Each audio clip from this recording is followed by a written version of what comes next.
பார்த்தீங்கன்னா நம்ம சிவன் சம்பா நாற்றங்கள் வந்து நாற்று பறித்து நேற்று நட்டாங்க, பேலன்ஸ் நட்டுருக்காங்க.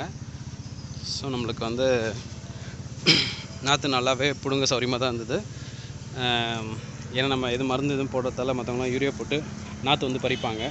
பட் நம்மளால் அந்த மாதிரி செய்ய முடியாததால் நான் கொஞ்சம் பயந்து இருந்தேன். பட் நம்ம வந்து நார்மலாக என்ன கொடுத்துருக்கோம்னா ஈயம் கொடுத்துருக்கோம், தேங்காய் புண்ணாக்கு கொடுத்துருக்கோம், அதுக்கப்புறம் வந்து காப்பர் தயிர் வந்து பொன்னின்ற அந்த கான்செப்ட் வந்து நம்ம கொடுத்துருக்கோம். ஸோ தொடர்ந்து வந்து நம்ம வீக்லி ஒன்ஸ் அதை ஃபாலோ பண்ணியிருக்கோம். தண்ணி சடை பாசும் போதெல்லாம் ஊற்றிருக்கோம். இது இல்லாமல் வந்து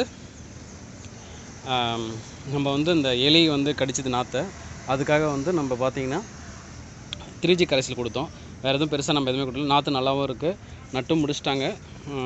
நாற்று வந்து ரொம்ப கம்மியாக இருக்க சொல்லியிருந்தோம். நாற்று ஃபுல்லாகவே வந்து ஆல்மோஸ்ட் வந்து நட்டு முடிச்சாச்சு. கீழே நட்டுன்னுக்காங்க, நல்லா கேப் விட்டு நட்டுருக்காங்க. ஸோ பார்த்திங்கன்னா